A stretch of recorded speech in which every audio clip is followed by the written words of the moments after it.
Ahí Bien, estamos. estamos. Muy bien, se escucha. Muy bien, buenos días. Es una alegría comenzar esta mañana de domingo con la presentación de un libro de Lines. Se trata del cuaderno de Lines, el número 18, que reúne el trabajo propuesto por Jacques Alain Miller para el 22 Seminario de Formación para Docentes de Lines sobre el escrito de Jacques Lacan, El psicoanálisis y su enseñanza. Para esta presentación del libro nos acompañarán María Hortensia Cárdenas, AME de la ANEL, directora de esta publicación, a quien debo agradecer públicamente por haber aceptado tomar este encargo del instituto. María Hortensia, que es docente y actualmente directora del CID de Lima, tiene no solo la experiencia rigurosa y detallista para dirigir una publicación, sino que tiene un amor por los libros, un amor por los textos que afortunadamente se transforma en el objeto libro que hoy ustedes tienen en sus manos.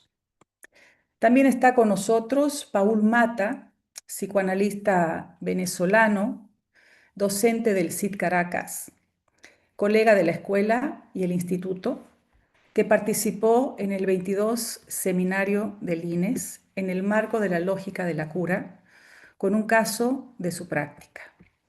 Debo decir que con Paul venimos trabajando recientemente, desde hace un par de jornadas de la escuela, en diversos espacios de nuestra permanente formación, y cada vez que lo escucho intervenir sobre asuntos del psicoanálisis, Paul me sorprende.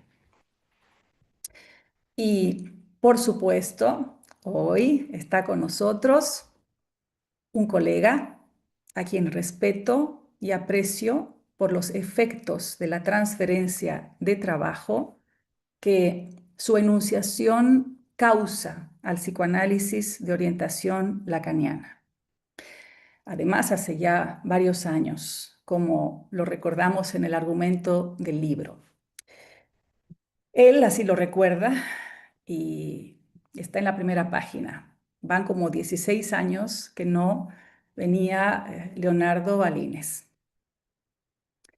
Bueno, se trata entonces, como ya lo dije, de Leonardo Gorostiza, docente del ICDEVA, AME de la EOL y presidente de la MP en años pasados. No me acuerdo las fechas, Leonardo, ya me dirás.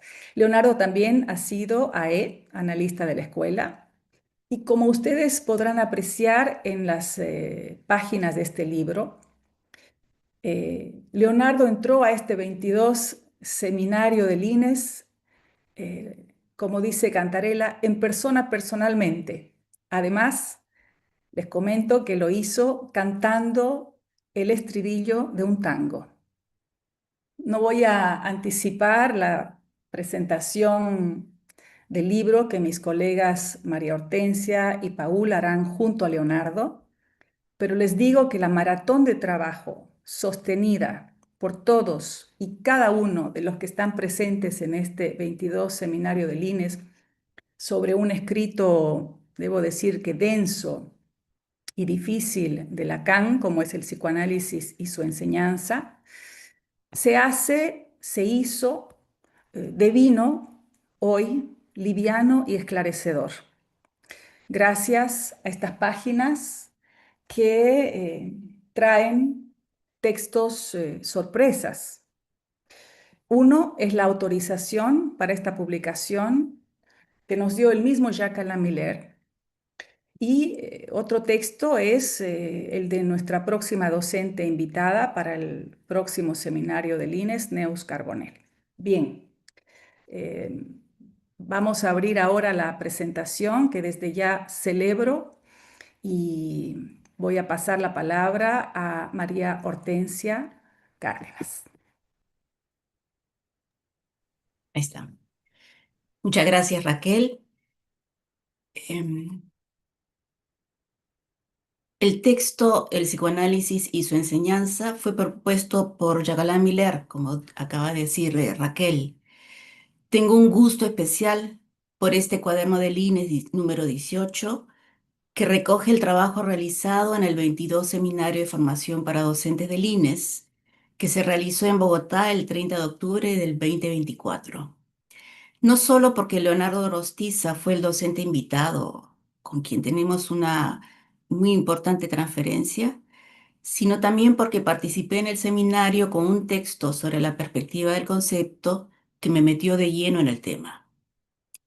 Pero también porque la edición del cuaderno tuvo su complejidad, que necesitó muchas revisiones, porque hubo que hacer legible lo que se transmitió de forma oral. Primero se hicieron las desgrabaciones y agradecemos a Stephanie Rudeque, Alejandra Hornos, Carolina Viñoli y Gabriela Pazmiño por el inmenso trabajo que entregaron con un primer filtro y orden. Luego, con Lorena Greñas, Carla González y Miguel Gutiérrez, que forman parte del comité editorial, batallamos por conseguir lo que presentamos hoy. Hacer legible fue la indicación de Leonardo, ni bien terminó el seminario y se habló de la publicación. Así me lo transmitió Raquel. Agradecemos a Leonardo la revisión y establecimiento de su argumento. Él nos transmitió su preocupación, esperamos habernos acercado a ese propósito. Cuaderno de líneas número 18 empieza con el texto El Triángulo de los Saberes de Jacqueline Miller, publicado por primera vez en 1996. Como se ha señalado antes, si nos preguntamos por la enseñanza en psicoanálisis, es porque no se sabe bien qué es lo que se enseña ni cómo enseñarlo. Es más, hay una incompatibilidad entre saber y enseñanza. En este texto, Miller empieza preguntándose por la posición del analista enseñante y aborda la antinomia saber-enseñanza. Es el texto que hemos seleccionado de orientación lacaniana que enmarca el tema trabajado. Agradecemos a Pablo Reyes por la traducción cuidadosa del texto. Al empezar el seminario, Leonardo nos recordó que regresó a Lines después de 16 años, después de su anterior intervención en el Seminario de Formación Permanente del Docente en el 2008 sobre el texto Televisión, que está publicado en el cuaderno de Lines número 12. Pero su primera intervención en el seminario de Lines fue un año antes, en el 2007, durante el tercer encuentro americano que se realizó en Belo Horizonte hace 17 años, donde nos reunimos para el séptimo seminario para docentes con el texto de una cuestión preliminar a todo tratamiento posible de la psicosis.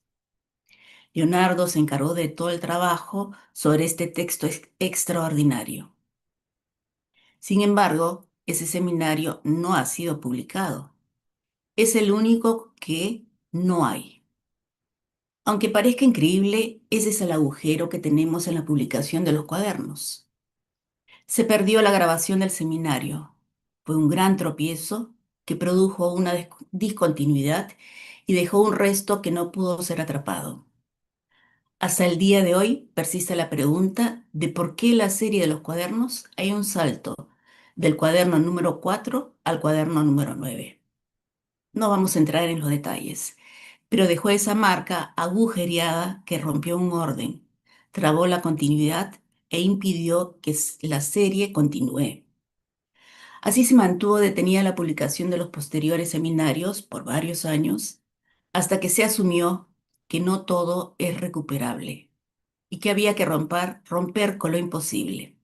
Entonces, se retomaron las publicaciones que están al día, se presentan anualmente y forman parte ya del automatón que ordena el trabajo. Bien, todo esto a propósito de los papeles sueltos que orientaron la continuidad del seminario sobre el psicoanálisis y su enseñanza. Los que participaron en el seminario lo recordarán. Papeles sueltos que se perdían y se volvían a encontrar durante el seminario. Tengo presente el alivio que daba cada vez que Leonardo exclamaba que había encontrado un papel que buscaba. ¡Lo encontré!, gritaba. Vean la foto de los papeles con algunas partes subrayadas y con notas a los lados que está en la página número 22. Es la primera vez que se publica una foto en el cuaderno en un intento por transmitir lo vivo del momento. Son piezas sueltas que Leonardo llamó jirones de discurso a propósito de lo que Lacan anota en su escrito sobre, cito a Lacan, lo que liga a cada uno de nosotros a un jirón de discurso más vivo que su vida misma. Ese jirón de discurso que a falta de haber podido proferirlo por la garganta, cada uno de nosotros está condenado para trazar su línea fatal, hacerse su alfabeto vivo. Cierra comillas. Es una cita que nos interpela, un jirón de discurso más vivo que su vida misma. Ese alfabeto vivo, lo que más adelante llamaríamos par lettre, dice Leonardo, girones de discurso para hablar del inconsciente, sobre el sueño, la errata y las significaciones fallidas, el chiste, que dan cuenta de un texto sin el cual el deseo transmitido en él no sería indestructible. Anota Lacan. Girones de discurso que anticipa lo que más adelante Lacan precisaría como el uno solo. No puede dejar de sorprendernos que el psicoanálisis y su enseñanza sea un texto de 1957 y que anticipe lo que vendrá después en la última enseñanza de Lacan. De ahí la importancia de tomar en cuenta a Lacan en bloque, como dijo Leonardo, siguiendo a Jacques Miller, para ir viendo las transformaciones que se fueron introduciendo cada vez que Lacan se topaba con un imposible. En su argumento, Leonardo toma el texto, el psicoanálisis y su enseñanza al modo de jirones de discurso. Ese va a ser el estilo de su enseñanza que intentará despejar. Nos va dejando jirones que son una orientación para seguir ese texto que es denso y difícil, como acaba de decir Raquel, por decirlo menos. Leonardo divide en tres partes su desarrollo con la particularidad de que apela a la lectura de un trabajo de inmersión, lo que hizo que los docentes participaran aún más en la conversación, lectura que se prestaba, perdón, a ir siguiendo e interpretando el decir del texto, no sobre la enseñanza misma de Lacan, de su estilo, sino sobre lo que se pone en juego en la enseñanza de un discurso que hace objeción a la universal, tal como se presenta en la experiencia del análisis. Este escrito lo podemos tomar desde lo que el psicoanálisis puede enseñar y por otro lado, desde la enseñanza misma del psicoanálisis. Es decir, cuando el psicoanálisis se vuelve un objeto enseñable. Lacan empieza este escrito diciendo, cito, el psicoanálisis, lo que nos enseña, puntos suspensivos. Lo que nos enseña, es decir, enseña, como resaltó Leonardo. El psicoanálisis sí puede ser materia de enseñanza, anudado a la formación, agregaría, para que de la práctica se pueda extraer una enseñanza. Eso no quiere decir, según Lacan, que la práctica analítica sea materia de enseñanza, porque no tiene nada de universal, pero enseña algo, sostiene Leonardo. La pregunta siempre premiante es cómo enseñar lo que el psicoanálisis enseña. Quisiera destacar algunos jirones que transmitió Leonardo que considero puede preparar al lector para seguir el desarrollo del seminario. Para empezar, la definición de los lugares en la enseñanza del enseñante y el enseñado. Y por un lado, tenemos el auditorio al que se dirige el enseñante. El auditorio ocupa el lugar del objeto A y divide al enseñante. Por otro lado, el analista, en tanto enseñante, ocupa el lugar de sujeto tachado. Como enseñante, es el sujeto histérico y como analizante es el sujeto siempre sobrepasado por lo que dice, porque dice más o dice menos de lo que quiere decir y se ve sorprendido por sus propios dichos, por su propia enunciación. Cierro comillas. Hay que leer cómo Leonardo avanza más sobre la posición del enseñante, remitiéndose a los discursos. Su propuesta es no dejar al discurso histérico en la impotencia. La estrategia es conseguir que el discurso histérico se articule con el discurso analítico. Esto posibilita que el sujeto se ponga a trabajar por la transferencia, lo que permite desplazar el saber y el agalma hacia los textos, para poder interrogar los significantes amo. Por lo tanto, dice Leonardo, para que la enseñanza se renueve, debe conectarse con la imposibilidad estructural para no quedarse en la impotencia del saber.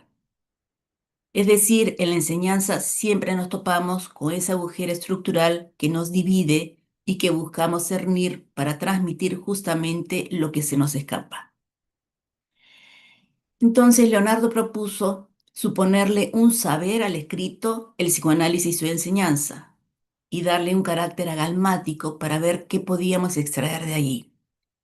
Eso es lo que se consigue a lo largo del seminario trabajando el texto y sus preguntas, como una palabra verdadera en su valor de transferencia. Esa fue la marca del estilo de Leonardo.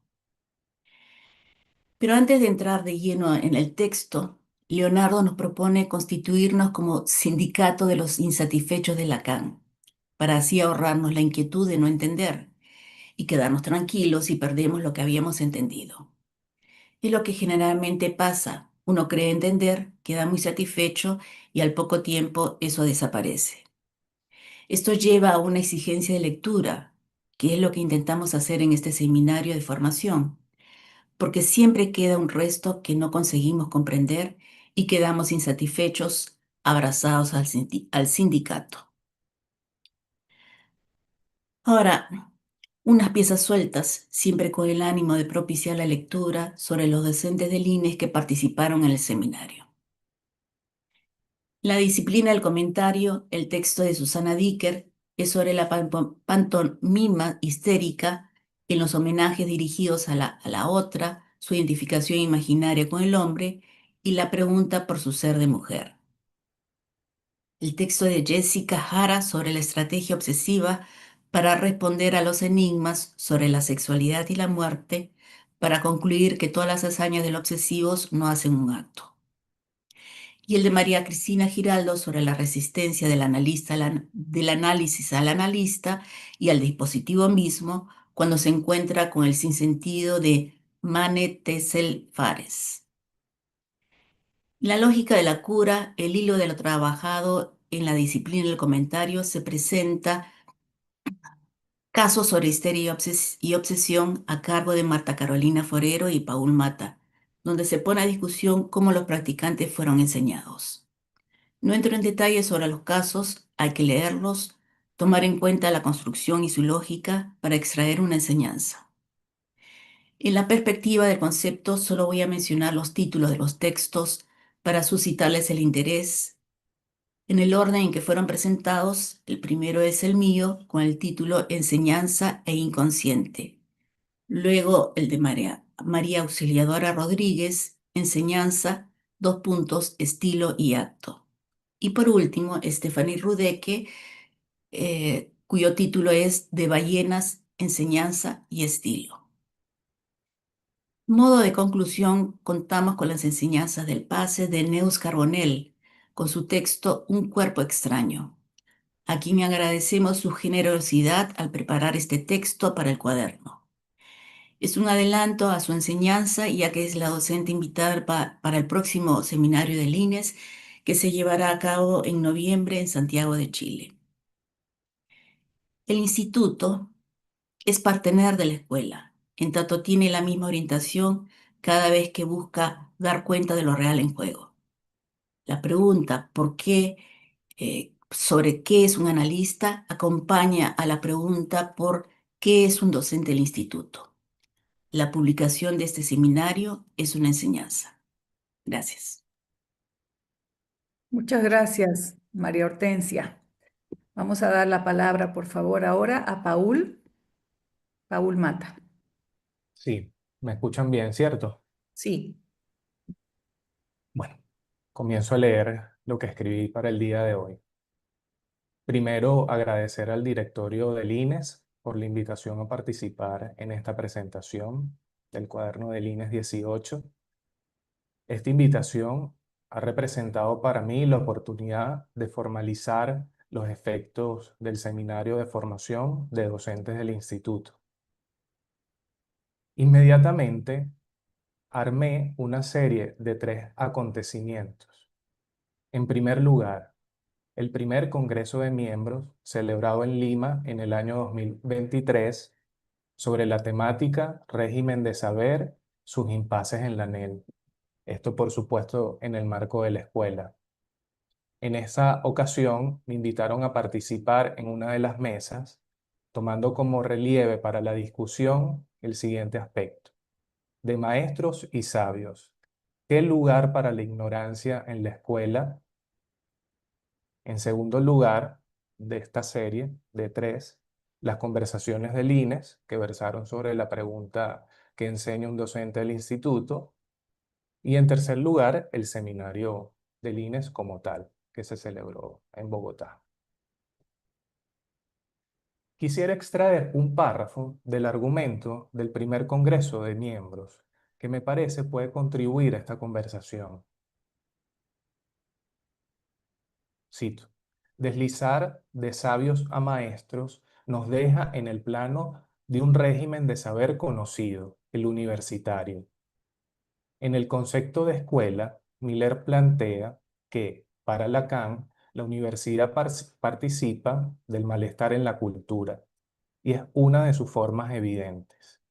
Sitúa entonces la afinidad de la universidad con la ignorancia, y aquí citan a Miller, con el oscurantismo.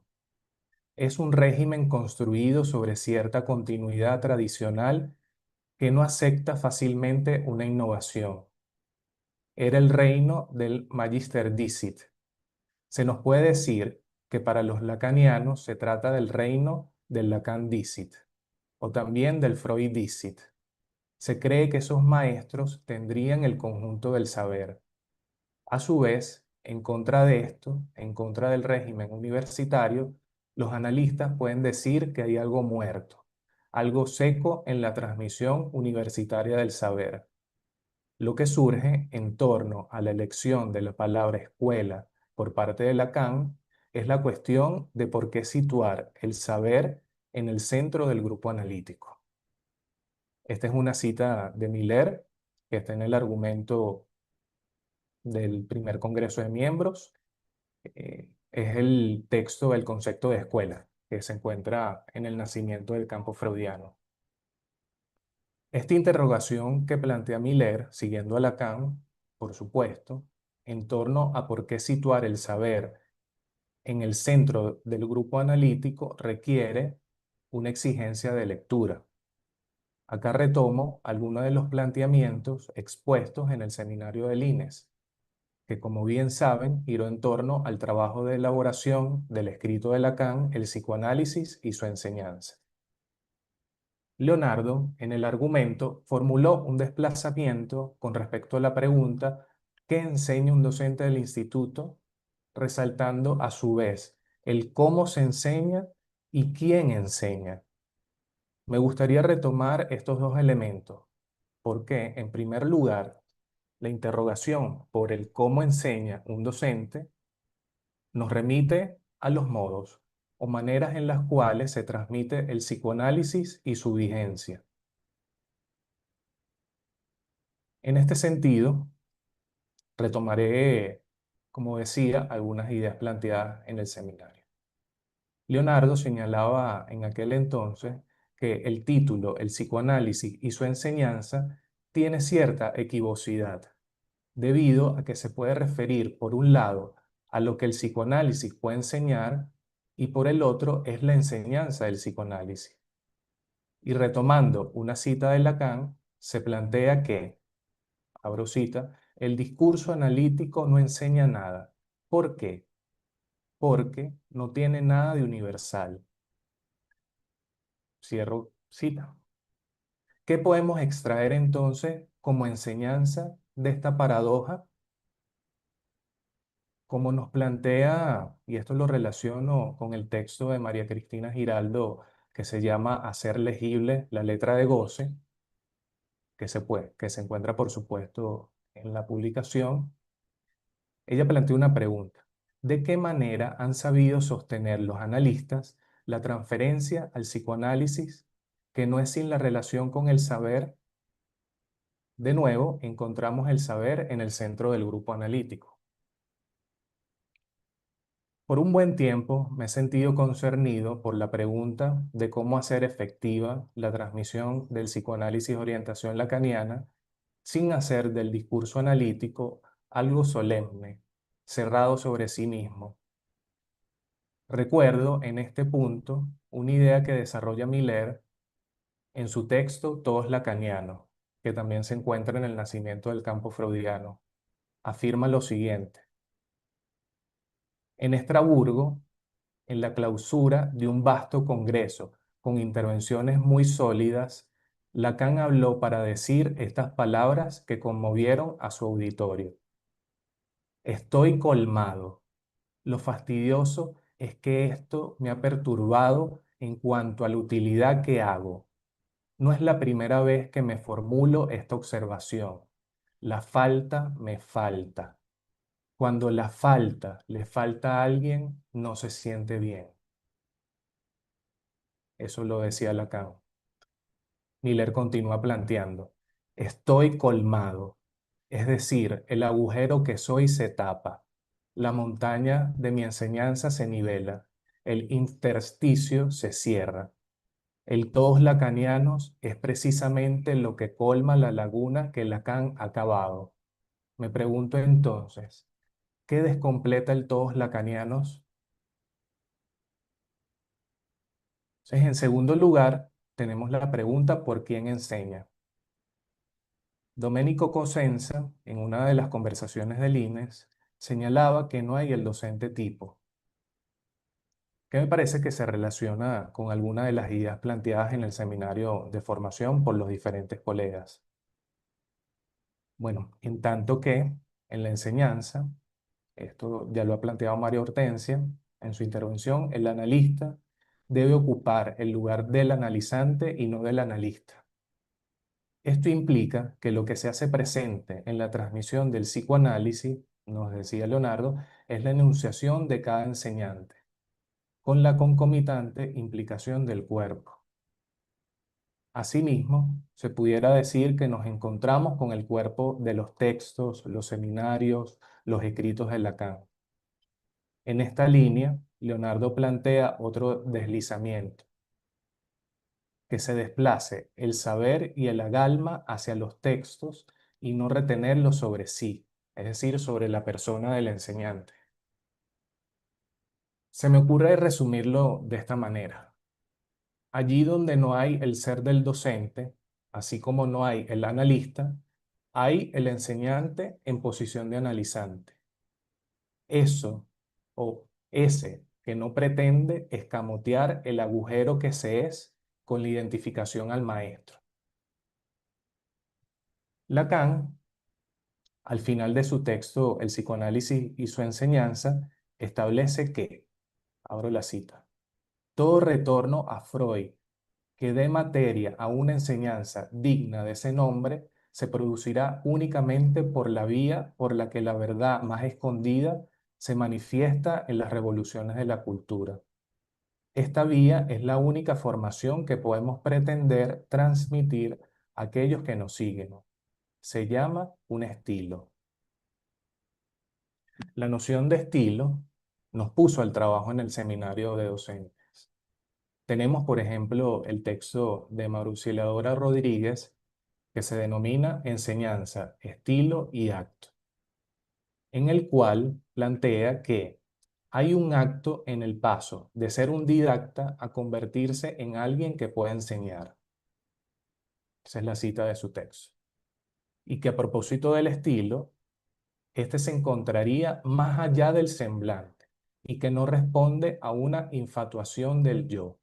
El estilo apunta a la propia marca en la transmisión, al propio signo, a una firma. Entonces, para ir finalizando, quisiera señalar dos puntos a propósito del tema del estilo.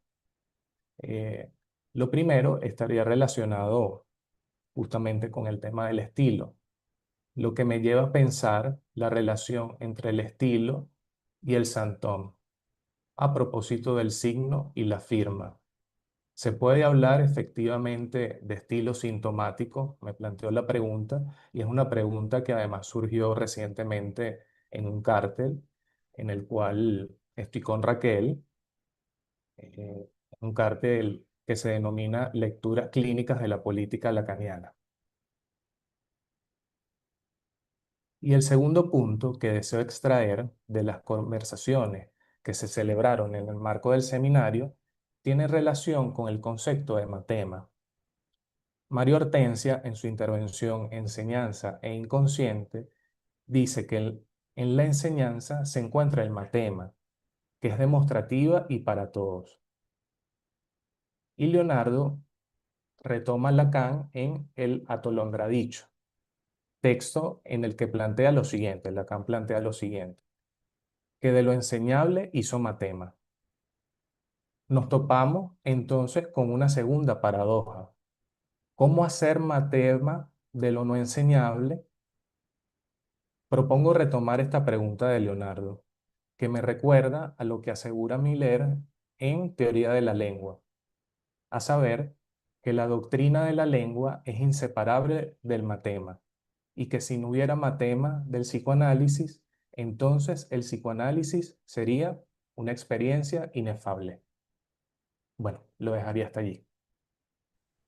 Muchísimas gracias, Paul.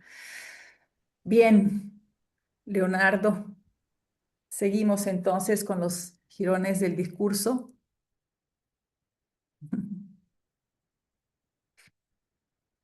El micrófono, Leonardo, micrófono.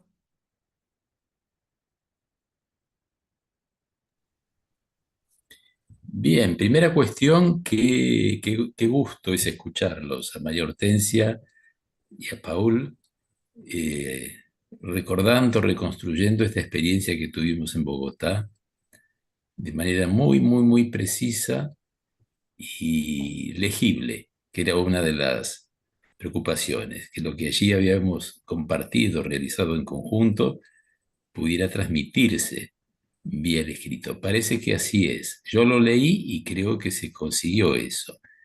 Pero primera cuestión, por supuesto, sería para los lectores, quienes aún no han leído el libro y este seminario, que no dejen de hacerlo sin tener al lado, por supuesto, el escrito Psicoanálisis y su enseñanza.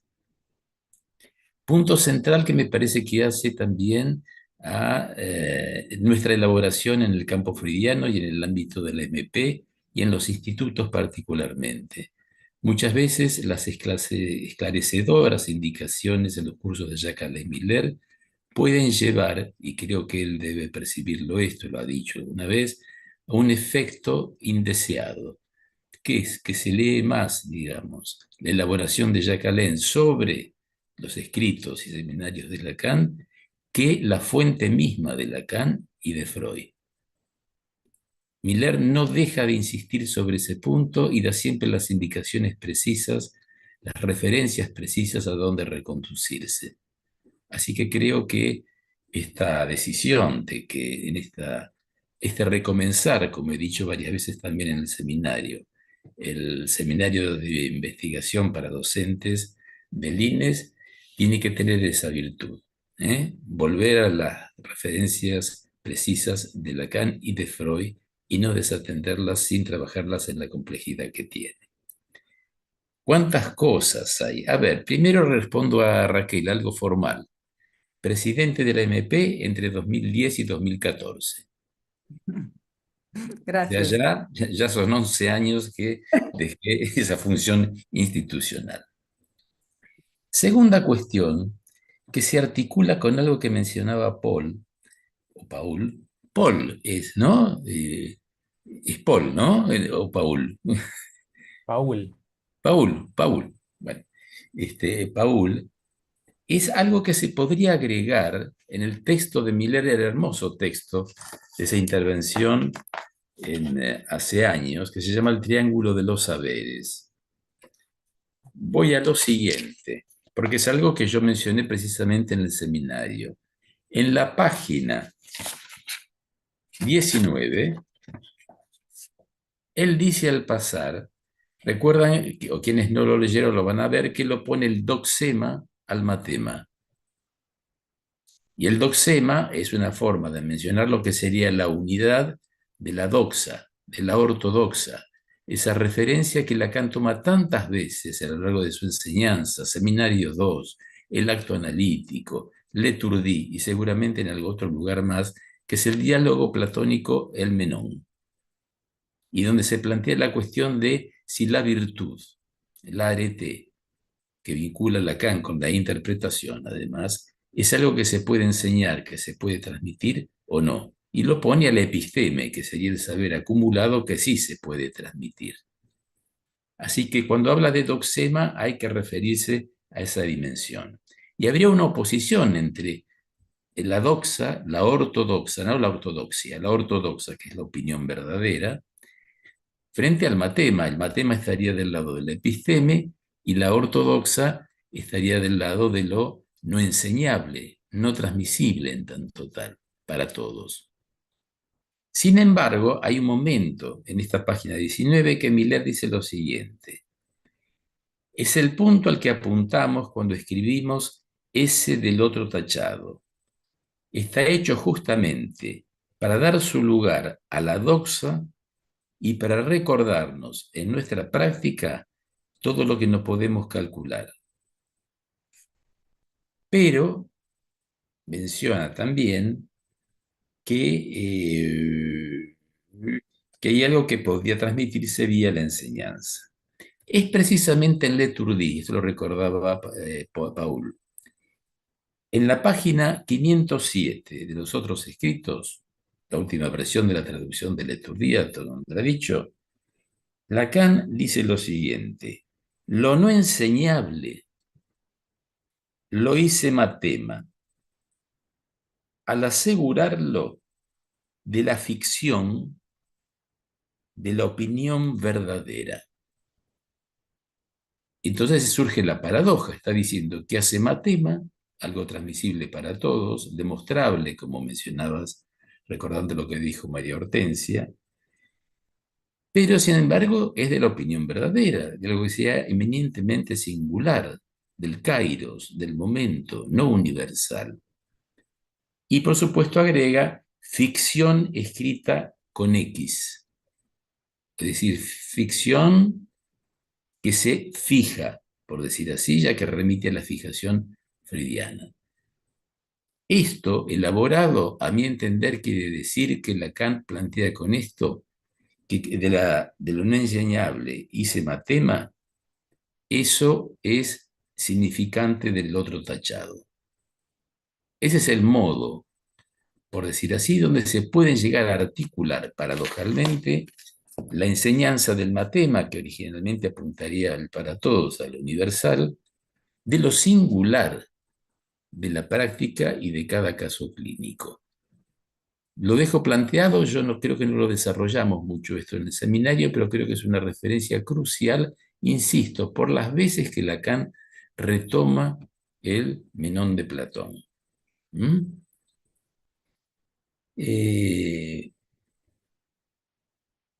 Hay algo que ya dije, que el tema de la exigencia de ser legible, ¿no? Este seminario, dije que sí, con el escrito de Lacan a mano, al lado. Después esta mención que hizo María Hortensia a lo que sería ese hueco, ese agujero en la serie de los cuadernos de Inés. ¿No? Recuerdo que fue el seminario que trabajamos, donde trabajamos de una cuestión preliminar a todo tratamiento posible de la psicosis. Muchas cuestiones intervinieron allí, prácticas, pero me dio la impresión que María Hortensia aludió con esto a que en cierto modo no está mal que haya un agujero en la serie, aunque no sea el primero de la serie, que podría inaugurarla, digamos, al modo de una falta, el cero falta, diría Frege, y Lacan lo retoma, y no el cero como número uno, pero un agujero que indica que no todo es registrable, por decir así.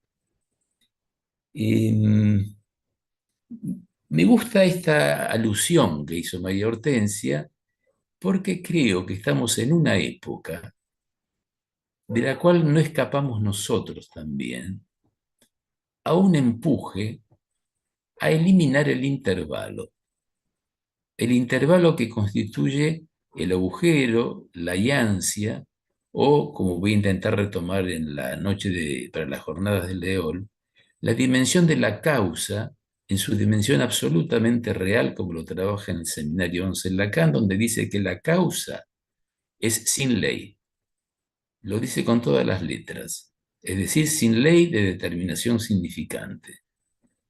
Hay una causa en Lacan que es causa significante, desde ya que sí, existe, así como inicialmente existía la causa en su dimensión imaginaria, la imago. Pero a partir del Seminario 11 dice que la causa es sin ley, y resuena, por supuesto, al final de su enseñanza, en el 23, cuando dice que lo real es sin ley. Entonces, creo que a veces podemos caer nosotros también en una anulación de la dimensión de la discontinuidad.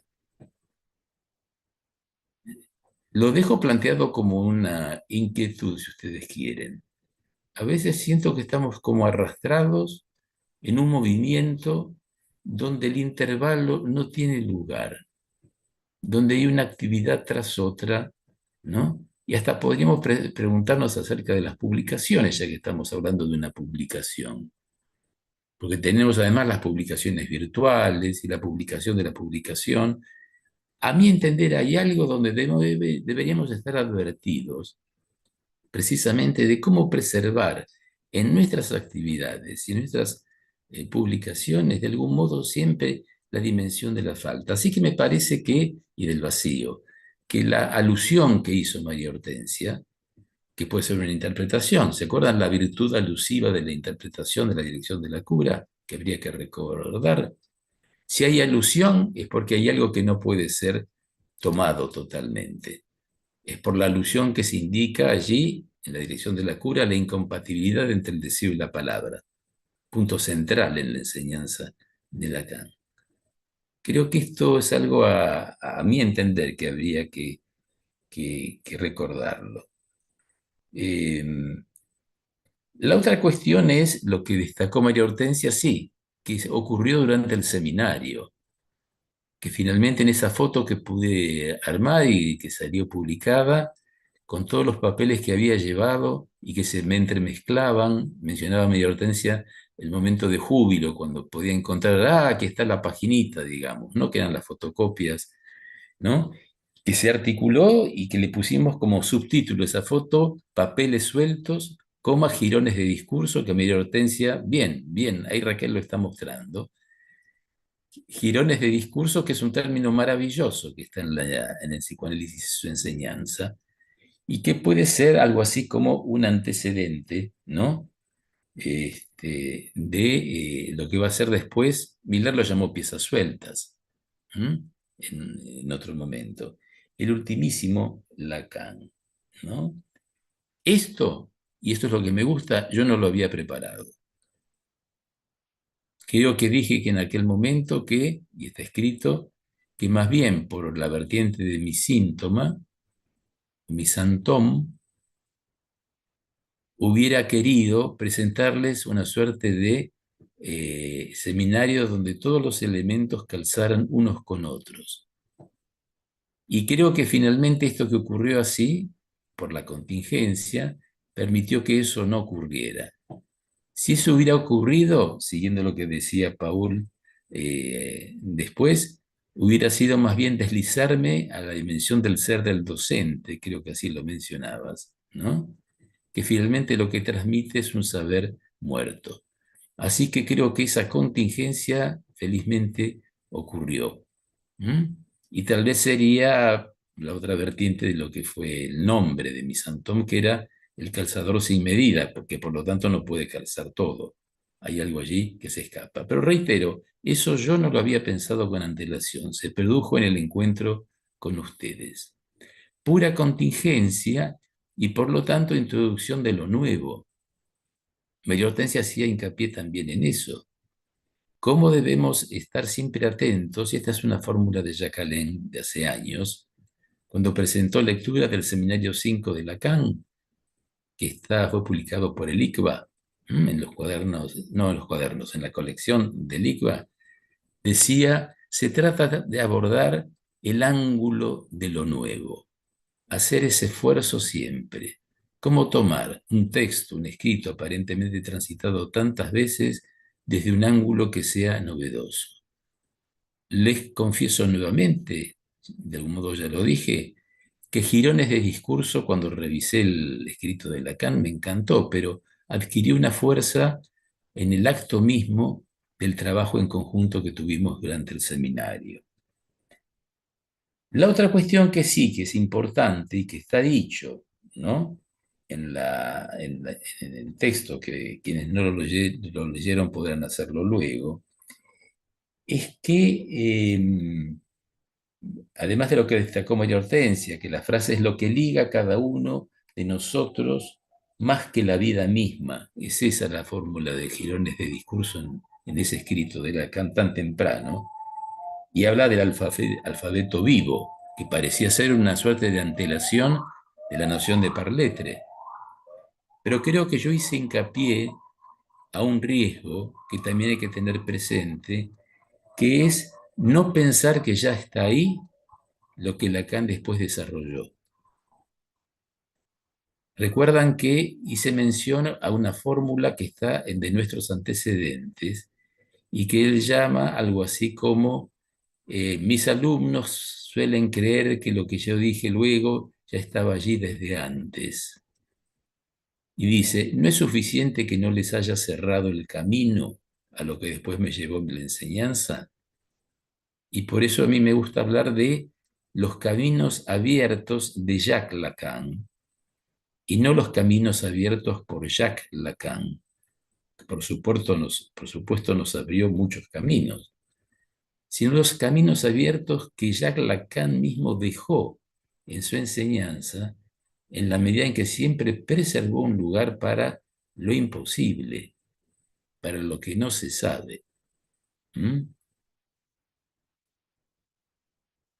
La objeción a lo universal que destacaba también María Hortensia, lo habíamos destacado en relación al contexto donde Lacan presentó su escrito, que era la Sociedad Francesa de Filosofía, que según allí menciono y lo había averiguado, tenía una vocación universalizante, de reunir diversas tendencias de la filosofía francesa y conseguir una unidad, lo cual es inherente al discurso de la filosofía, que finalmente es el discurso del amo, o el discurso universitario, que es una variante del discurso del amo. Así que está muy bien destacar la objeción a lo universal.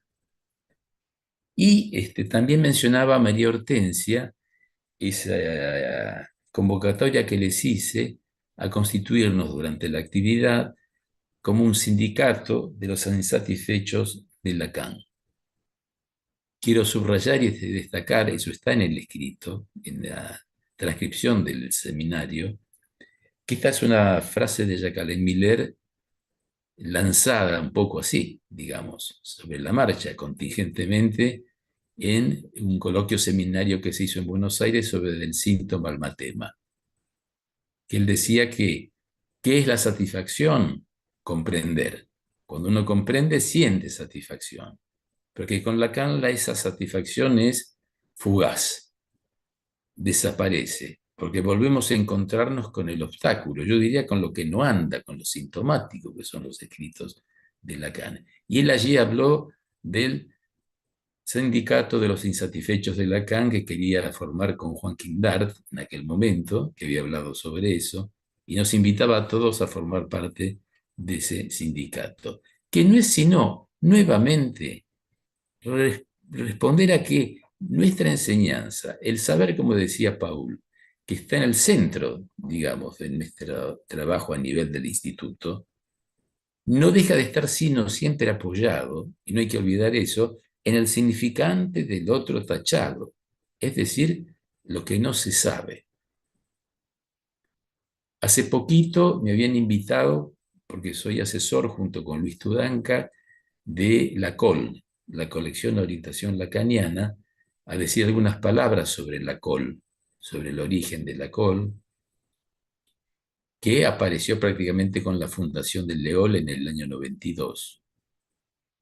El primer número de la COL tomó textos de jornadas del campo freudiano, antes de la fundación del LEOL, textos de unas jornadas del año 91.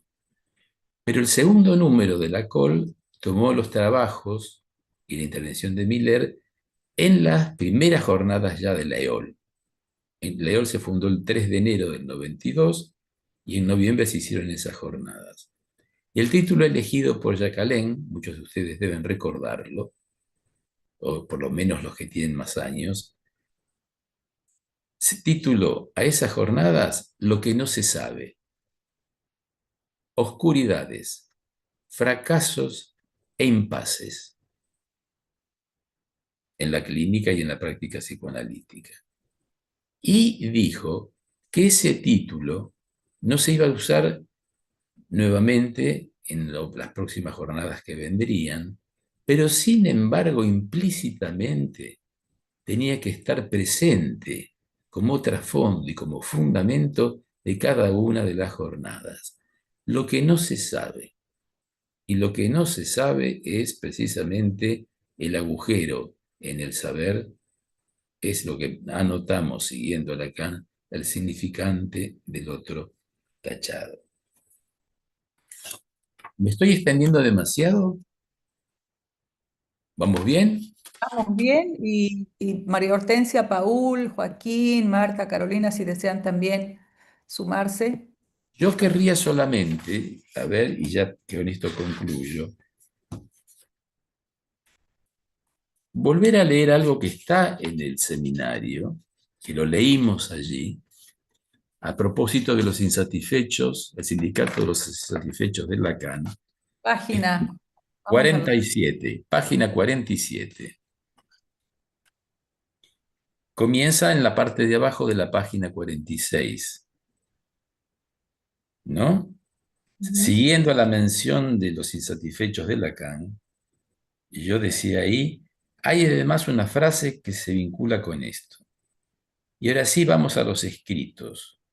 Creo que está en la nueva edición de los escritos en la página 348. Y es el texto del 66 que se llama De un designio. Miren lo que dice Lacan aquí.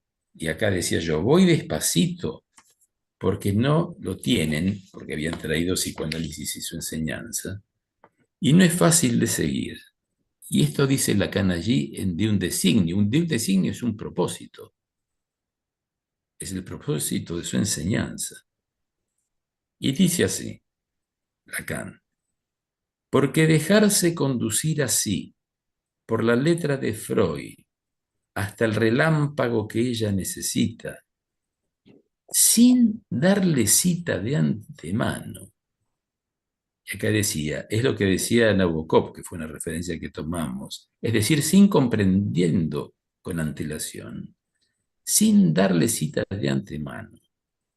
No retroceder ante el residuo recobrado al final de su punto de partida de enigma, es decir, que parte del enigma y deja un residuo, e incluso no considerarse satisfecho, justo utiliza esa palabra, llego del enigma hacia lo que sería la comprensión del enigma, y sin embargo no debo considerarme satisfecho al término de la trayectoria del asombro por la cual se entró.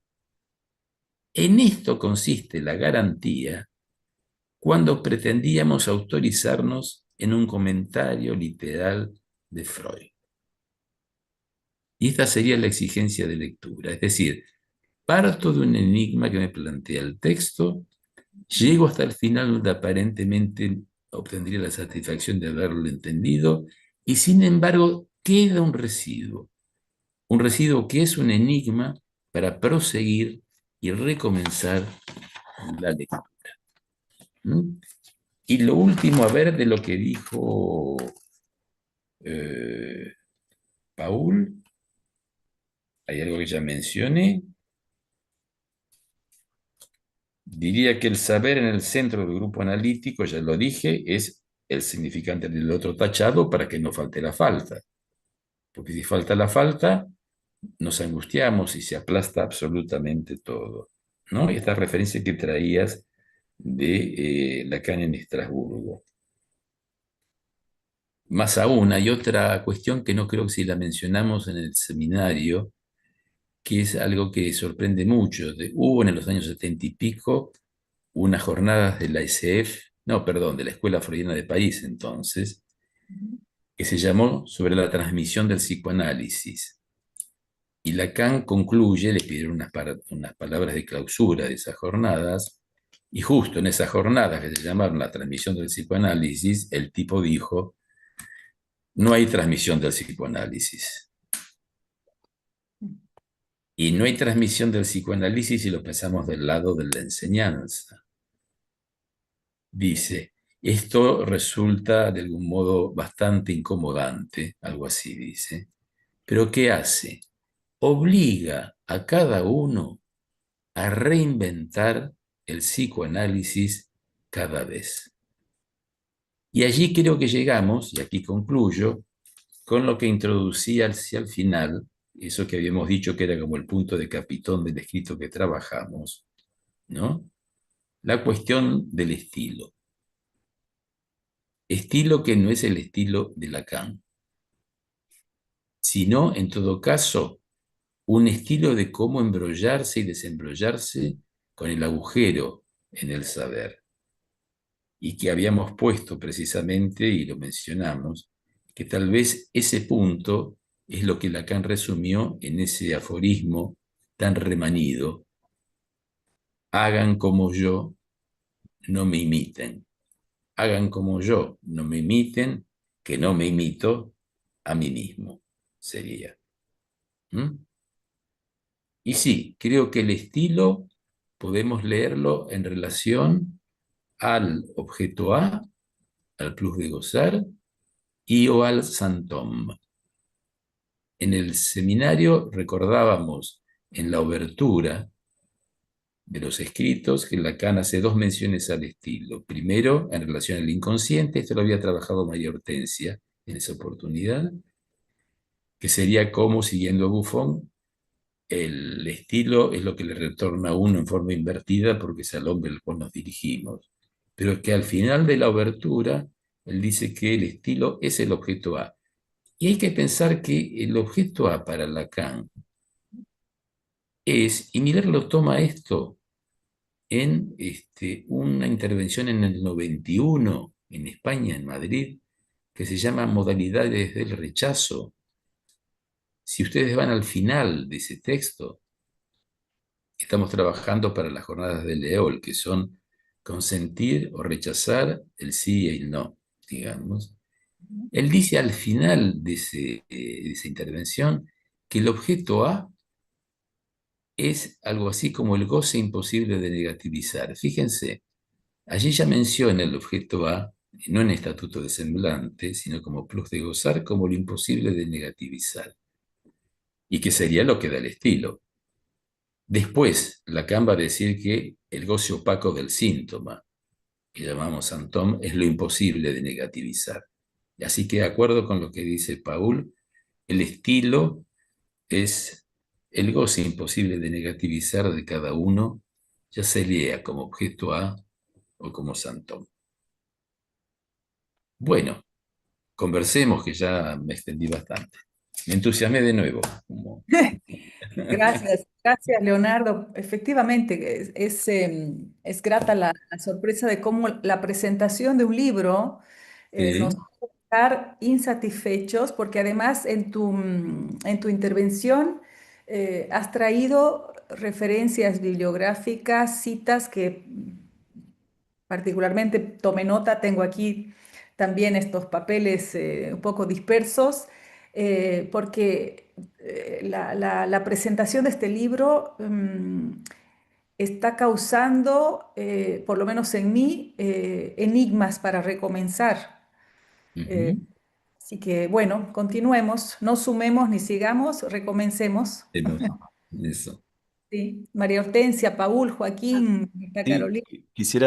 quisiera proponer una pregunta, ¿no? Estoy de acuerdo con lo que menciona Raquel recién de que van surgiendo, ¿no? A partir de la presentación, de escuchar a los colegas, también de ir recordando cómo Mm. fue ese seminario en Bogotá. Van surgiendo algunas preguntas, algunos puntos que quería plantear, al menos uno de ellos, para ver cómo lo piensan María Hortensia, Paul, Leonardo. Es un punto que en la publicación se encuentra justo entre la página 70 y 71. Hay un momento que Leonardo mencionó en esa oportunidad que Lacan proponía o pensaba sus escritos para que funcionen como un síntoma, ¿no? Y eso, justo después de tomar la cita del Triunfo de la Religión, donde Lacan plantea: no escribí mis escritos para que se los comprenda, los escribí para que se los lea, lo que no es en absoluto lo mismo, ¿no?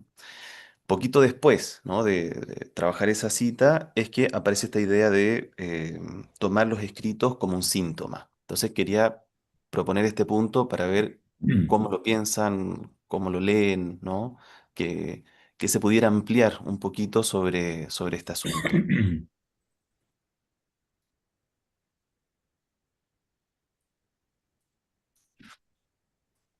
Y a propósito de esto que plantea Joaquín, bueno, señalar cómo Leonardo en el seminario en Bogotá, cuando él se para y empieza a escribir el matema del enseñante, eh, Mm. bueno, eso fue impactante para mí, porque aquí tú planteas, a propósito de la insatisfacción, que mover el A detrás del S tachado produce un cambio, porque se elimina la impotencia y surge la producción de un saber nuevo. Eh, Digo que fue impactante para mí porque uno de los efectos que recojo del seminario es que hasta ese momento la lectura que yo hacía, sobre todo en los escritos de Lacan, no era para mí sin cierta cuota de impotencia o frustración. Entonces, cuando tú planteas lo del sindicato, tomando a Miller, por supuesto, de los insatisfechos de Lacan, y escribes el matema del enseñante, digo, hay otra manera de leer, Ujú. otra manera de leer a Lacan, que es lo que plantea de alguna manera Joaquín, con este punto de lo sintomático de lo escrito, o de los escritos, y de lo escrito también, por decirlo también de esa manera. Eh, entonces pudiera decir que a partir de eso que tú comentaste en el seminario, me he podido ir desembrollando un poco de esa intención de buscar el sentido en los escritos y captarlo desde lo que resuena, que justamente tiene ese elemento de lo que se atrapa, pero luego se puede volver a escapar. Eso ha sido interesante para mí esa experiencia porque también fue decir, no soy el único insatisfecho. O sea, porque me parece que decir el sindicato de los insatisfechos de Lacan es una manera, yo me atrevería a decirlo, una manera de denominar también la transferencia de trabajo, o sea, con los colegas. Ujú. Entonces, ¿cómo tomamos los escritos? ¿Cómo leemos los escritos? Y bueno, cómo vamos cada uno en trabajo con algunos otros, bordeando ese agujero del no saber. Eso. Marta Carolina. Sí, bien. A casi un año de este trabajo del seminario en Bogotá, Leonardo, eh, agradecerte muchísimo las- el retomar lo que nos planteas hoy en los comentarios y también a María Hortensia y a Paul. Pero a mí me parece interesante volver a un asunto que creo que podemos releer en el texto y es precisamente la pregunta, ¿cómo se enseña psicoanálisis, pero cómo se enseña incluso de la práctica, de lo singular de la práctica psicoanalítica en el instituto, ¿no? Porque además es todo un reto, y lo hemos hablado en diferentes espacios, es todo un reto la publicación, es una novedad, además la publicación cada vez de los casos, pero hay una novedad en la publicación de estos últimos textos del INES cuando me haces pensar justamente la relación entre enseñar eso que no se puede enseñar de la práctica en singular, pero lo que se hace y lo que se insistió con las palabras de María Hortensia, lo que es la responsabilidad de hacer legible lo que se dio en vivo de, de hacer matema de las lógicas de la cura de los casos que presentamos, en donde parte de lo que yo puedo retomar fue con la diferencia entre preparar unos casos que se ajusten al texto, como buscar los casos que den cuenta del texto, que a veces es un poco de la doxa que se nos exige o que se espera, que el caso vaya como anillo al dedo de lo que es el texto, que ya de por sí, como dice Paul, si uno se pone a buscar el caso que va con ese texto de los escritos, no hubiésemos presentado nada. Pero que fue una orientación que tú nos diste a los que presentábamos desde el inicio, que no nos fuéramos a la teorización, que buscáramos un caso sí de obsesión y de histeria, pero que el trabajo sí va a ser allí. Y la función después de hacer de eso un matema, y muchos colegas tienen aún tu imagen en la pizarra que nos pudo transmitir a los practicantes lo que era aún una sorpresa del acto del analista. Y eso llevado a un libro Mm. para que los docentes podamos orientarnos en algo que es tan singular. Eso ahí está la prueba, Paul, la foto. Esta foto está en muchos perfiles y nos acompaña de muchas maneras el trabajo que hiciste con cada caso y que está en el libro, están en el libro. Entonces es como poder, como eso a los docentes el recordatorio de el trabajo, lo has dicho hoy, del docente en la posición del analizante de su acto para después llevarlo a tratar de transmitir un matema que venga a dar cuenta de ese acto. Eh, eh, Creo que esa es una novedad del libro desde tu orientación.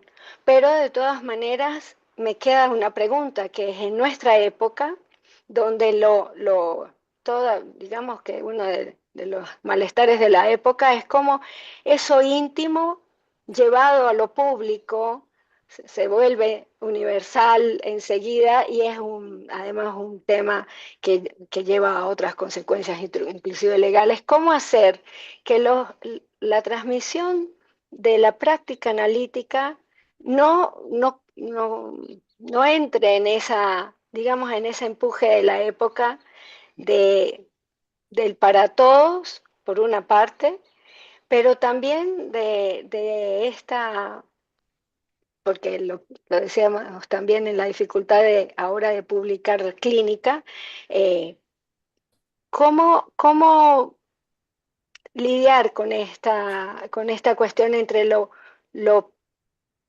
lo íntimo de una práctica para poderlo hacer enseñantes y que podamos seguir haciéndolo porque es necesario. O sea, cómo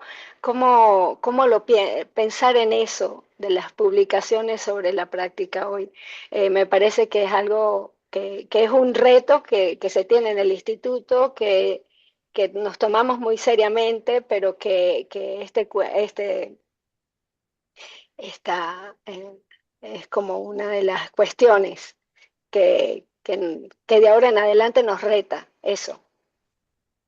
Ujú.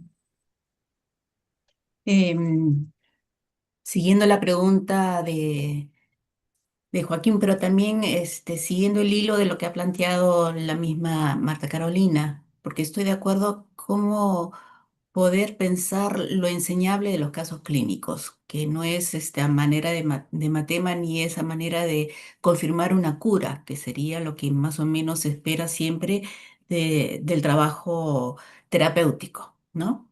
La enseñanza de la práctica analítica, lo enseñable de la práctica analítica tiene otra dimensión. Y sobre la pregunta, ¿no es cierto?, de Joaquín, leer los escritos implica de por sí ya la lectura implica una interpretación, ¿no? Hay algo de eso que siempre está puesto para cada uno, porque no se trata de ir a la comprensión absoluta de algo que ya está preestablecido y que no hay nada más que ir sobre eso. En la lectura lo que se pone en juego es justamente los dos aspectos que se trabajó en la perspectiva del concepto, tanto del inconsciente como del estilo, con relación al goce propiamente, lo sintomático de cada uno y la interpretación así que cada uno hace desde lo inconsciente. Es eso lo que se pone en juego y que hace que cada vez lo que se enseña o lo enseñable del psicoanálisis tenga toda esa complejidad y que hay que resolver en cada caso. Eso es lo que creo que este, queda como un jirón para poder siempre Ujú. trabajarlo y renovarlo en cada vez, porque no es que uno va a por ejemplo, en el instituto, ¿no? Hay ya la programación de los cursos, entonces uno vuelve a editar un curso y es lo mismo. No es lo mismo cada vez. Hay algo nuevo que uno transmite porque en la transmisión que uno hace ya jala un poco el efecto de formación que uno ha tenido a lo largo de todo el tiempo y hay algo que se transmite de otra manera. Si Eso. quisiera aprovechar de agregar algo que estoy pensando a medida que vamos Ujú. un poco rememorando lo que fue ese encuentro en persona. Después de 16 años volví a Leonardo al instituto, en un seminario que es cerrado solo para docentes Sí, del sí. instituto.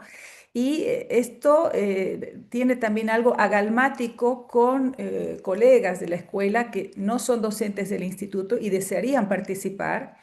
Me parece que esta presentación que tiene algo de este recomienzo, como decía Leonardo, del discurso analítico que no enseña nada, es una ocasión para leer un libro donde se trabaja este escrito, que además debo decir que la sugerencia de trabajar este escrito fue de Jacques Alain Miller, que es el director del Instituto Jean Bien. Freudier, así como de invitar al docente para este texto, que es Leonardo Gorostiza.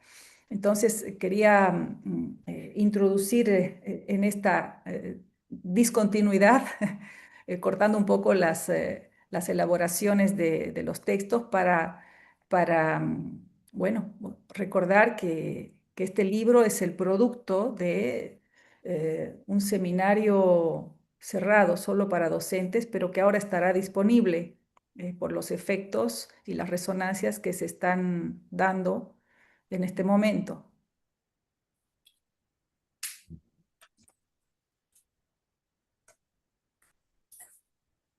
Bien, digo algunas cuestiones respecto a lo que acaban de plantear. A ver, Joaquín recordaba esta afirmación que yo había tomado de la intervención de Lacan titulada El triunfo de la religión, ¿m? Que, como ustedes saben, es una conferencia de prensa que Lacan dio en esas jornadas de la Escuela Freudiana de París que se hicieron en Roma, y donde él presentó su texto, su escrito, La Tercera. Es decir, que es conveniente leer esa conferencia de prensa en el contexto precisamente de lo que él allí profirió, la tercera. Digo esto porque en la tercera él dice que el síntoma es lo que viene de lo real. Esa es la caracterización que ahí da. No dice que el síntoma sea lo real, sino que es lo que viene de lo real y que es lo que se pone en cruz, así lo dice, en relación al discurso del amo, que podríamos decir también el discurso universitario, que quiere que las cosas giren y que giren en redondo. ¿Mm? Es decir, que cuando él le dice al periodista, ¿no? Dice algo así como, mis escritos son algo apretado, es por el orden de las cosas. Yo los seminarios eran más extensos y cuando producía un escrito tenía que escribirlo de manera apretada. Y hace la mención a las flores japonesas, recuerdan que lo hablamos esto, ¿no? Que se meten en el agua y después se comienzan a abrir y son enormes.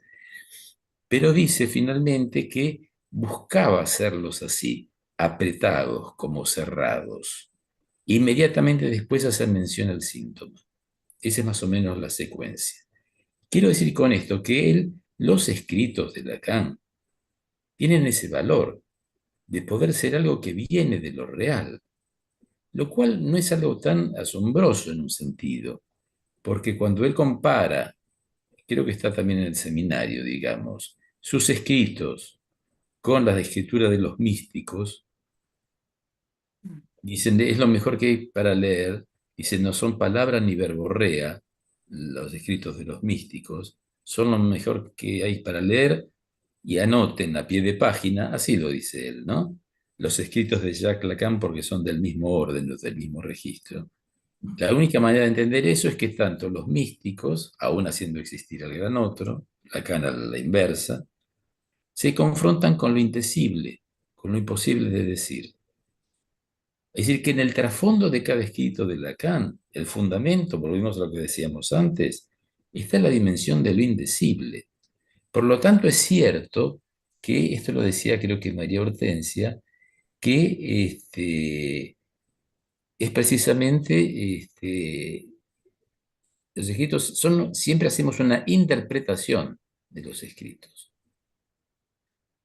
Y cuando usamos la palabra interpretación, digo porque nosotros hacemos una suerte de bandera, digamos, de nuestra práctica en relación a lo asemántico, lo fuera de sentido, lo indecible, como el horizonte, digamos, ¿no? De la orientación de nuestra práctica por lo real. Pero no olvidemos que en un texto maravilloso que se llama La palabra que hiere, lo deben conocer, una intervención de Miller publicada en Lacaniana, él habla de las reglas posibles de la interpretación que Lacan nunca dijo cuáles eran. Y en un momento dado dice, no se preocupen, hablen, intervengan, ¿no? Y dice, porque no hay posibilidad de práctica analítica si no se genera una atmósfera de sentido. Es decir, que aunque la orientación sea hacia lo que está fuera de sentido, no es posible eso si no se genera una dimensión, una atmósfera de sentido. Y creo que esto podría pensarse también para los textos, es lo mismo. Los escritos buscamos un sentido, aunque después nos quedemos insatisfechos, volvamos al enigma y ese residuo que antes mencionábamos. Pero no es sin buscar un sentido. Por eso yo había partido de la idea siempre, que es mi brújula pequeñita, de decir, tomar un escrito de Lacan como un S1 y buscar el contexto. Recuerdan que sería el S2, para producir primero un efecto de sentido. Si no es imposible. En relación a lo que decía Joaquín, el efecto que le provocó el matema que yo propuse del enseñante, recuerden que es haber utilizado la fórmula de Jacquelin como el matema del +1 en un cártel. Eso es fundamental, que está en 5 variaciones sobre la elaboración provocada. Es mi lectura que ese matema para el +1 sería absolutamente, a mi entender, plausible ubicarlo como el matema del enseñante, y en esa relación con la imposibilidad que mencionabas. Y también ubicaba Joaquín la relación entre lo que se espera y lo que se escapa, ¿no? Y esto en relación a lo que mencionamos antes de ser insatisfechos de Lacan, y lo ligabas con la transferencia de trabajo.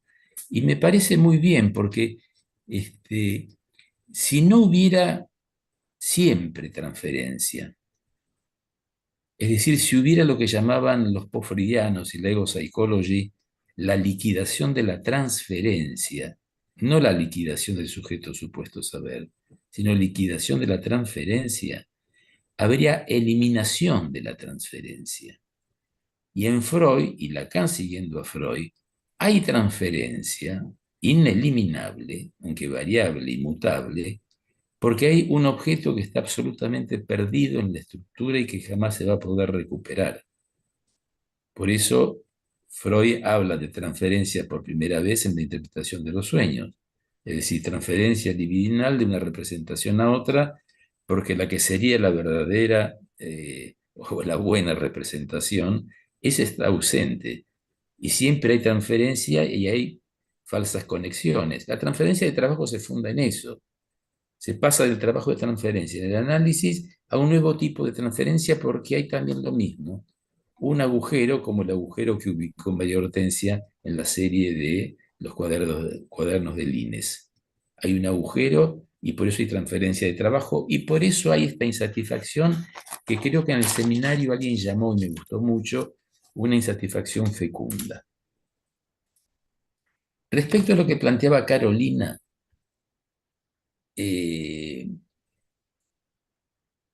¿cómo se enseña de la práctica singular psicoanalítica? Yo acá haría una diferencia, una vieja diferencia que Miller planteó en aquel viejo texto, viejo en el sentido de que es por los años, pero es actual, que se llama No hay clínica sin ética, de Matemas, uno, creo, dos, ¿no? Creo que uno. Él allí diferencia práctica de clínica. La práctica remite al acto analítico, eminentemente singular. En cambio, la clínica es una elucubración de saber sobre la práctica. Entonces, cuando presentamos casos clínicos, ya estamos en ese segundo tiempo, que no deja de estar asentado sobre el momento de la práctica, que es ético. Miller llega a decir, transformamos los casos éticos en casos clínicos. Son casos éticos porque hacen a la singularidad del analizante potencial, quien demanda, y de la singularidad del acto del analista. Pero ese acto no se puede transmitir. Pero sí se puede transmitir una lucubración de saber en torno a eso, que puede llevar algo así como destellos, chispas de lo singular. Pero ese singular, en cierto modo, está de algún modo perdido. Cuando presentamos casos clínicos, fundamentalmente quien se presenta es el analista mismo. Es el analista mismo porque es su enunciación, su elección de ciertos dichos del analizante. Cuando construimos un caso, ¿quién no ha percibido siempre, aunque se atenga lo más posible a los dichos del analizante, que hay algo de ficción? ¿Quién no percibe eso? A mí siempre me ha pasado cuando presenté casos clínicos que hay algo como un hiato entre la práctica, entre el acto, ¿no? y la presentación clínica. Creo que podemos decirlo, entre comillas, una ligera sensación que puede dividirnos de impostura. Pero eso es estructural. Otra cosa es mentir totalmente. Bueno, ya dejémoslo de lado. Eso sería mentir totalmente y armar un caso para la ad hoc. Y es cierto que si el caso tiene que ajustarse a una temática que va a ser la de un seminario, eso fuerza más esa dimensión. Porque uno tiene la percepción, digamos, la impresión de que hay algo del caso que se escapa. El caso finalmente es lo caído, lo que se escapa, pero es el caso ético. ¿Mm? Creo que lo que se transmite entonces con los casos clínicos es la enunciación del practicante fundamentalmente. ¿eh? Y decía Carolina, ¿cómo hacer para que el caso venga como el anillo al dedo? ¿Carolina está por allí? Sí, ¿no? Imposible. Que el caso venga como el anillo al dedo sería, en mis términos, que De calce la ciencia ficción. perfectamente la horma del zapato. Ujú. Y eso no conviene, Mm. no conviene. Hay una formulación de Miller sobre la función del pasador. Piensen que quien presenta un caso clínico, en cierto modo, obra como un pasador, porque pasa, testimonia ante un auditorio de colegas de lo que fue su experiencia con un paciente, es decir, testimonia del acto. Entonces, hay algo allí de la función del pasador, entre lo que dijo el analizante y lo que se transmite a otro. Y Miller usaba para la función del pasador un término a mi gusto muy importante, que es que lo importante no es que se transmita en directo lo que dice un pasante en el dispositivo del pase, sino que se transmita lo que son modalidades de pérdida. Por eso, algunas veces en el dispositivo del pase tuvimos que intervenir sobre esto, algunos pasadores grababan los dichos del pasante. Entonces esa es la idea de querer una transmisión completa, sin pérdida. Y no es por ahí. Es como en los entresijos de lo que se va diciendo en el pasador y diría, y en quien presenta un caso clínico, se transmite al mismo tiempo modalidades de que hay una pérdida. Y es esa pérdida fundamental. Otra cuestión que hace a una dificultad inherente a nuestra presentación de casos clínicos es cuando a veces buscamos, también volviendo a lo del anillo para el dedo, que todo encaje muy bien. Es decir, que viene la interpretación o la intervención, y es cierto que esto tiene que ver con la lógica de la cura, un tiempo 1, un tiempo 2, había planteado yo al menos, para establecer una secuencia, tiempo 3 puede haber también, pero, pero, el problema de eso es que eso sutura lo que antes llamaba la función de la causa. Es decir, que hay una suerte de continuidad entre el antecedente, que sería la interpretación, y el consecuente, que sería el efecto. Lacan juega irónicamente, y no tan irónicamente, con esto en Seminario 10. Si ustedes lo buscan, no sé en qué página está, él, cuando habla muchas veces de la causa, Lacan en Seminario 10, que antecede lo que va a decir en el 11, hablaba de lo que se llama en latín propter hoc. Propter, así con propter, hoc con H, que también creo que se escribe propter ergo hoc. ¿Qué quiere decir? Que había una continuidad entre el antecedente y el consecuente, y el efecto. Los ejemplos que se dan sobre esto son muy graciosos. Por ejemplo, el gallo canta muy tempranito, antes del amanecer. Luego sale el sol. Entonces el sol sale porque el gallo canta antes del amanecer. Es decir, hay una tendencia que Hume había destacado también. Veo un relámpago y luego escucho un trueno, un estruendo. Entonces tiendo a pensar que el rayo, esa luminosidad en el cielo, es la causa del trueno. Hume estableció que había algo complicado en relación a la causa y Lacan lo menciona. Porque después, cuando se descubre que la velocidad de la luz es más rápida que la velocidad del sonido, se explica que en realidad no es el antecedente la causa, el consecuente del efecto. ¿Mm? Y por eso Lacan plantea que la causa, ¿recuerdan? Los efectos bailan en ausencia de la causa, Seminario 11, quiere decir que hay un hiato, hay un hueco. Entonces, para las presentaciones, y esto creo que compartirán conmigo, cuando el caso calza perfectamente como anillo al dedo y las intervenciones y los efectos, genera una sensación de que ahí hay algo que... Y no es una cuestión de, insisto, de impostura consciente o inconsciente de quien lo presenta, sino que Lacan decía, y lo recordó tantas veces, cuando una interpretación se entiende demasiado es porque no fue una interpretación. Y esto es todo un desafío, ¿eh?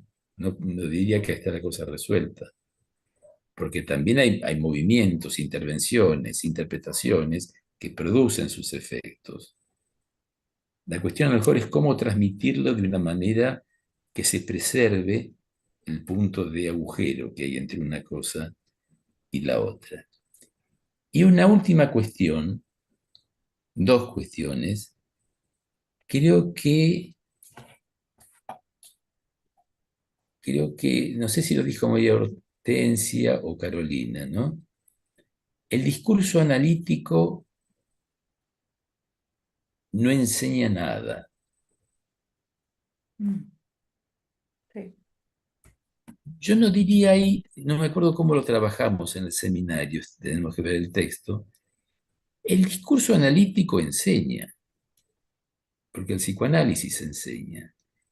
Lo que no es materia de enseñanza el discurso analítico, son dos cosas distintas. Es lo mismo que decir que la práctica en tanto tal no se enseña, porque si no se vuelve una técnica. Pero del discurso analítico de la práctica puede surgir una enseñanza. Es distinto enseñar en la práctica que de la práctica surja una enseñanza como sedimento, que siempre va a ser, por supuesto, parcial. ¿Mm? Es decir, el discurso analítico no es materia de enseñanza, porque no apunta, evidentemente, lo hemos dicho, a lo real. Y lo último, les recuerdo una frase de Millet en momentos de crisis de la SF, que escribió una frase que a mí me gustó mucho y la tomé para un escrito que debe andar por ahí, que dijo que los psicoanalistas somos finalmente desdichados de lo real. Desdichados, malheureux, ¿no? En francés, du réel. Desdichados de lo real porque tenemos que vernosla una y otra vez, diría en la práctica y en la enseñanza, con un real que se nos escapa. ¿Mm?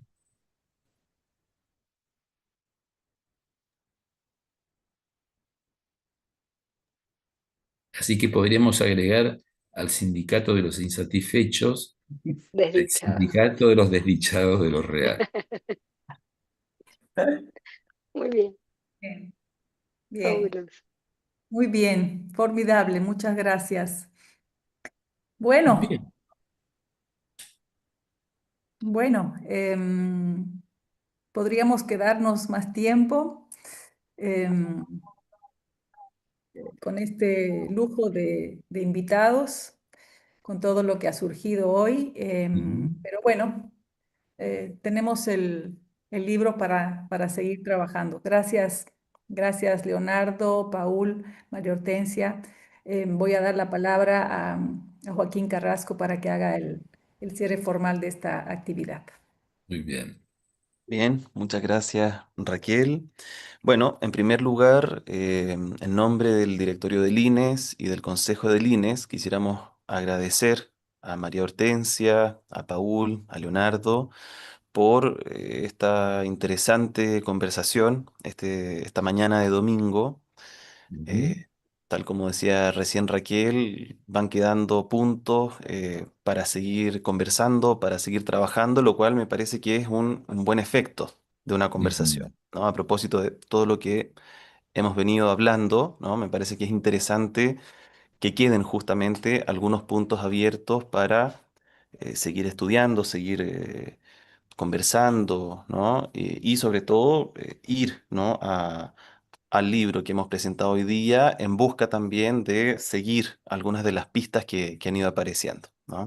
Mm. También quisiera extender la invitación para una próxima presentación del libro que vamos a tener justo en 2 semanas más, el domingo 28 de septiembre a las 11 horas Chile. Vamos a tener la presentación de otra de las publicaciones del INES de este año, que es Miedos y Fobias. Ujú. Acá está la portada, Sí, para sí. que vayan comenzando la lectura, quienes todavía no la comienzan o vayan, digamos, consiguiéndose un ejemplar. Vamos a tener entonces la presentación de Miedos y Fobias a las 11 horas Chile y a las 16 horas Francia. Y les Ujú. comento que vamos a contar con la presencia de Cristian Alberti. Bien.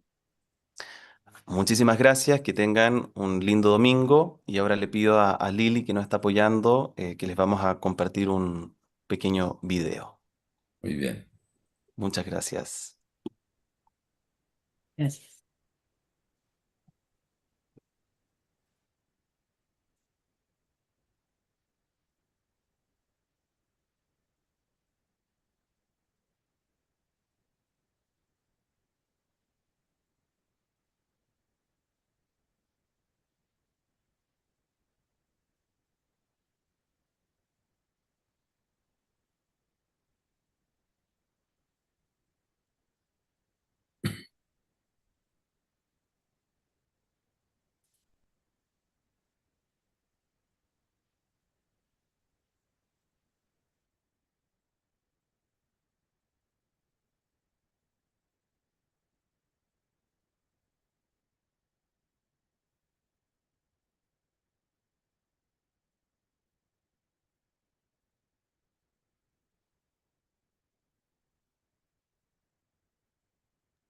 Bien, muchas gracias, que tengan una buena tarde.